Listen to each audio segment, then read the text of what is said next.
जय सत्यम सिद्धाय नमः गुरुजी। जय सत्यम सिद्धाय नमः। गुरुजी, एक भक्त का त्रिबंध कुंभक को लेकर क्वेश्चन आया है, मैं पढ़ के सुनाता हूँ। गुरुजी प्रणाम। त्रिबंध कुंभक करने से शरीर पसीने से भरा जा रहा है और कानों में हुम की आवाज़ आ रही है और साथ में झींगुर बोलने जैसी आवाज़ भी आ रही है, कृपया बताएं ये क्या है।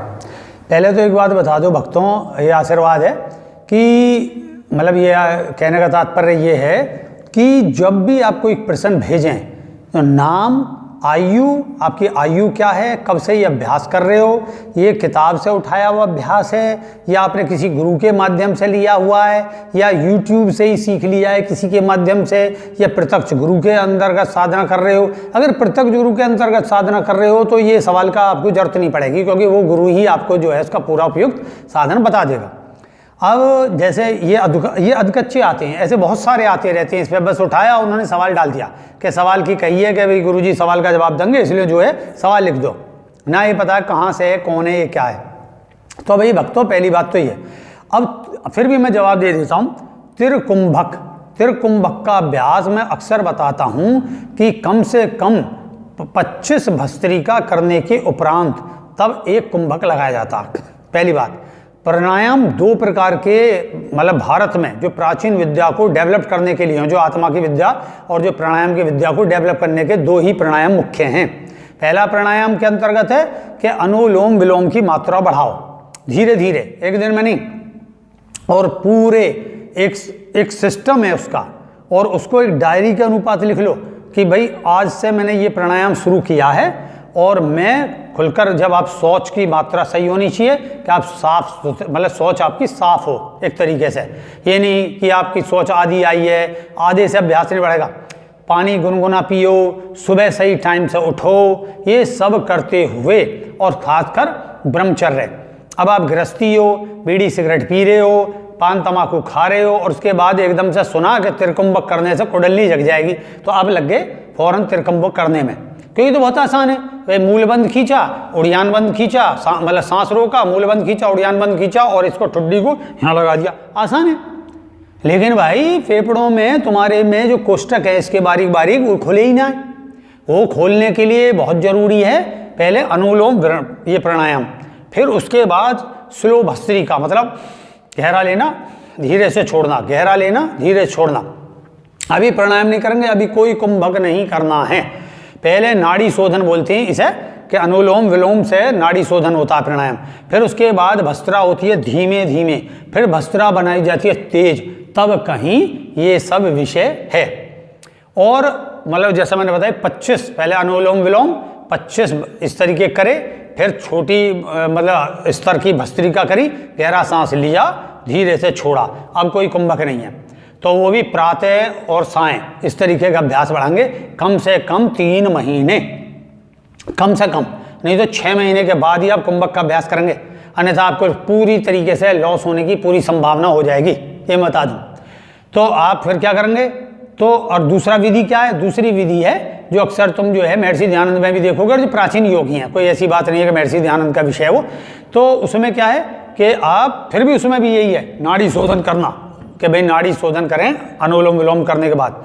फिर उसमें लेकिन प्रारंभ से भी इसको कर सकते हैं। ब्रह्मचर्य इसमें मेन है। ब्रह्मचर्य का अर्थ होता है व्यभिचारी दिमाग न रखना, और आप बीड़ी सिगरेट तम्बाकू ये सब नहीं खाने, इस तरीके से उपद्रवी चीज़ों से दूर रहना, मतलब क्रोधिक भावना की वो आप अधिक से अधिक मंत्र जप करना, समय पे उठना, समय पर सोना, हल्का भोजन करना वगैरह, ये सब ब्रह्मचर्य के अंतर्गत आती है, जिससे आपकी त्रिधातु जो है, बात कफ और जो है ये सब आपकी सही रहे। ठीक है, तब आप क्या काम करेंगे, धीरे से सहज मुद्रा में बैठेंगे, सांस बाहर की ओर छोड़ेंगे, मतलब जैसे आप ये सीधे बैठे, चाहे तो आप मतलब इस तरीके के आसन में बैठ लें, और चाहे इस तरीके के बैठ लें, और चाहे पद्मासन में इस तरीके से बैठ लें। तो ये तो विषय हो गया अपने अपने विषय का, मतलब किस तरीके की हमें साधना करनी है।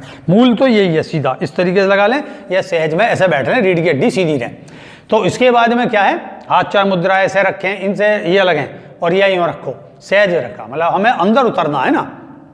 अब क्या करना है, तो हमें बाहर सांस पहले छोड़ा, बाहर निकाल दिया बिल्कुल, और बाहर निकालते ही रहे बाहर को, सांस निकालते रहे जहाँ तक निकल ही जाए।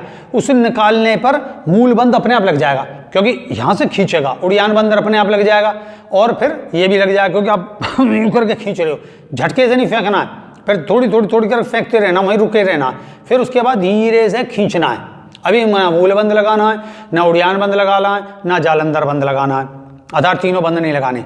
फिर गहरा सांस लेंगे और फिर भरते रहना है, इस तरीके से भरते रहोगे, फिर धीरे से उसे छोड़ना।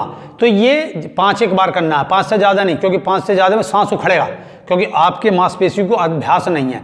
5 करना, 5 सुबह और 5 शाम को, समझे। और ज़्यादा वैसे बढ़ाना है तो उससे पहले अनुलोम विलोम करते रहें। अनुलोम विलोम 25 करा, रेस्ट करा, 25 करने के बाद में थोड़ी देर ध्यान लगाया। कहाँ ध्यान लगाएं? अपने गुरु मंत्र के साथ अपने जो है रूप का ध्यान करें, चिंतन करें विषय को लेकर, प्राणायाम के अपनी दिनचर्या को लेकर, और ज़्यादा कोई विषय नहीं होता। फिर आपके पास समय अच्छा 1 घंटे का समय आपके बाद, तो 25 कर ली, फिर रुक के कम से कम 5 मिनट रुका, 5 मिनट के बाद फिर 25 कर ली, फिर 5 मिनट का चिंतन मनन और ध्यान मंत्र जप करा, फिर 25 कर ली। इस तरीके से करने के बाद फिर ये वाला जो मैंने अभी प्राणायाम बताया गया, बाहर रोकना और फिर रोके रखना, और फिर उसके बाद धीरे से वापस अंदर खींचना, फिर वहाँ रोके रखना। इसमें रोकने का वैसा अभ्यास नहीं है, मतलब थोड़ा थोड़ा खींचते रहना। बहुत से खींचे मुंह की तरीके से कि उसमें जिस तरीके से वो क्या कहते हैं मछली खींचती है, ऐसे ये सब नहीं करना है। इसमें केवल नाक से खींचनी है, नाक से ये भरते रहना है कंठ तक, क्योंकि उसमें ऑक्सीजन हल्की हल्की जाती रहेगी, और इस तरीके का अभ्यास है। वो तो कहाँ जाएगा? फेफड़ों में की, पेट में भी जाएगा, मूलाधार तक सांस की गति रहती है भरने की। इसके बाद ये अभ्यास आप इतना ही सुबह करना है और इतना ही शाम को करना है। बहुत अच्छे अभ्यासी के लिए बता रहा हूँ, और जो सब ये ऐप पाल रखे हो तो उसे तो करे ही नहीं, ये सब बताऊँ। दैनिक में सुबह सुबह घूम के आए और थोड़ी थोड़ी दौड़ लगाए, दौड़ लगाने से बने आप ही जो है आपकी सहज भस्त्रा होगी, उससे आपके कोष्ठक फेफड़े खुलेंगे, आपके अंदर वायु अच्छी आएगी, ऑक्सीजन बढ़ेगा, और ये सब धीरे धीरे रक्तों में ऑक्सीजन की मात्रा बढ़ती चलेगी, रक्त शुद्ध हो जाएगा। और जो ये मैंने प्राणायाम बताया, 6 महीने के बाद मतलब आपने 25 भस्त्रिका पहले अनुलोम विलोम बढ़ाया, कम से कम 15 मिनट, 15 मिनट के बाद में 25 आपने भस्त्रिका करी, गहरा सांस लिया और गहरा सांस छोड़ा, गहरा सांस लिया और बाहर निकाला धीरे से, और फिर बस इतना ही रखना है। जब आपके कम से कम 3 महीने या 6 महीने हो जाएं, तब त्रिकुंभक का अभ्यास करना है। फिर किस तरीके करना है कि आप गहरा सांस लेंगे एक साथ, मतलब जैसे 25 आपने अनुलोम विलोम किए, 25 फिर भस्त्रिका करी, और थोड़ी देर रुके, फेफड़ों को रेस्ट लिया, रेस्ट लेने के बाद में फिर एक गहरा सांस लिया, गहरा सांस लेने के बाद में अपना मूलबंद कसा, पेट अंदर को टाइट करा, जिससे ये वायु जो है यहाँ से नाभि से उठ के अपान वायु प्राण वायु का फंक्शन यहाँ आ जाए, और यहाँ आने के बाद कंठ को इससे यूँ नहीं रुकना, यूँ आगे को नहीं करनी पड़े, हल्की सी यूँ रुकना है ये। और ध्यान का विषय अपने हृदय में, कि जिससे हमारी सांस पे, और अपना जो भी मंत्र जप करते रहो या गिनते रहो 1 2 3 4, जिससे आपका वो बढ़े। अब क्या है, फिर धीरे धीरे छोड़ते जाओ। तो एक ही त्रिकुंभक, एक ही कुंभक बढ़ाना है। 25 25 25 अनुलोम विलोम, 25 आपने भस्त्रिका, फिर एक रुके 5 मिनट, फिर 2 मिनट कम से कम, 3 मिनट कम से कम, और फिर जो 5 मिनट ठीक से सही से, और फिर एक गहरा सांस लिया।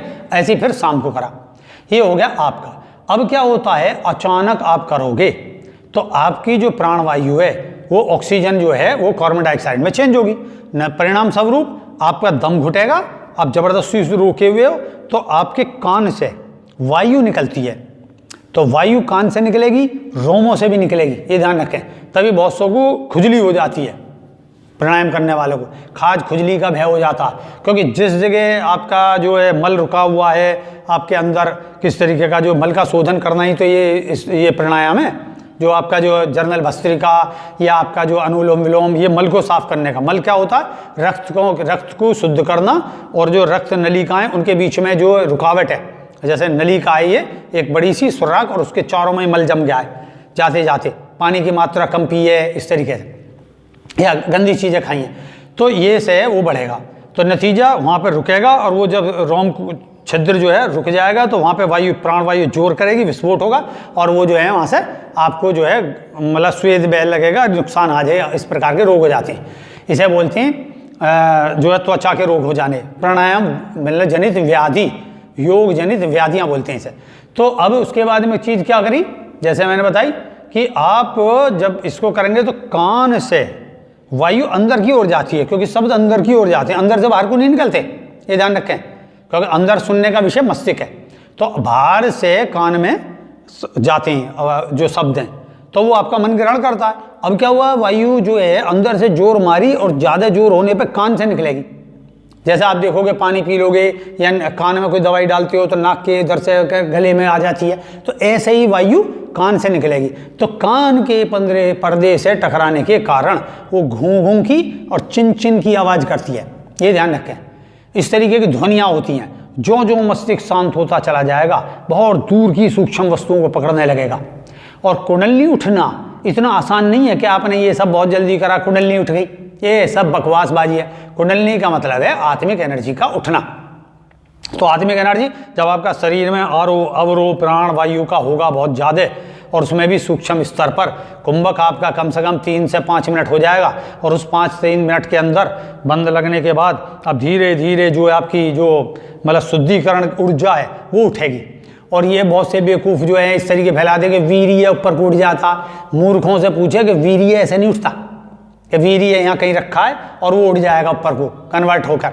जैसे थूक, मैंने पहले भी बताया कि जब मैं ध्यान में बैठा था और इसी विषय को लेके, तो मुझे ये आया कि भाई अपने थूक को थूक, तो मैंने ध्यान में थूक दिया। बोले इस थूक को वापस चाट, जीभ पे रख, चाट लिया, वैसे घृणा सी हुई, फिर मैंने जीभ यूँ उठाया, लार से को रख लिया। बोले इसे जीभ की जो लारेंद्रियाँ जहाँ से ये थूक बना है वहाँ क्या पहुँचा सकता है? तो वहाँ पहुँचेगा नहीं। ऐसे ही भैया जो वीर्य स्खलित हो गया वो किस में जाएगा?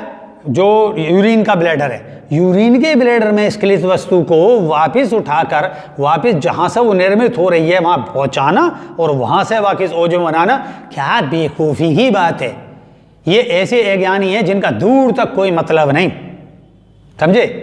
तो ये बेवकूफ़ी की बातों को त्यागें। ओज जो है वो ऊर्जा को बोलते हैं, जो हमारे शारीरिक में ऊर्जा है, ये तो पदार्थ है, ये ओज में नहीं बदलता। ये तो इसी की बात है, जैसे मलमूत्र हैं, ये सब इसी की बात है कि ये प्रजनन में काम आता है। बस प्रजनन में अगर इसका प्रजनन का उपयोग ज़्यादा नहीं करोगे तो ये अपने आप धीरे धीरे न्यूट्रल हो जाता है, समझे? विषय शून्य हो जाता है और कुछ नहीं होता, ओज बढ़ता है और सब चीज़ों को लेकर। तो ध्यान में रखें। तो ये सवाल है, त्रिकुंभक के अचानक चक्कर में ना पड़े। आप लिखें तो मैंने पहले ही बता दिया, पूरी आयु किस गुरु से आपने सीखा है, पुस्तक से सीखा है या यूट्यूब से सीखकर अभी अभ्यास कर रहे हैं, कितने दिन अभ्यास हो चुका और क्या स्थिति चल रही है, और आपके ब्रह्मचर्य खान पान का व्यवहार सब लिखें। तब उसके बाद आप क्वेश्चन को पूरी तरीके से लिख के डाल दें। ये नहीं कि पढ़ा कहीं से और हमें डाल दिया, उत्तर हमारा फिर सेटिस्फाई लगेगा ही नहीं आपको, क्योंकि आप पता नहीं क्या कर रहे हो। तो सवाल समझ में आ गया होगा, उत्तर भी समझ में आ गया होगा। इसके साथ आशीर्वाद। जय सत्यम सिद्धाय नमः। जय सत्यम सिद्धाय नमः। जय सत्यम सिद्धाय नमः।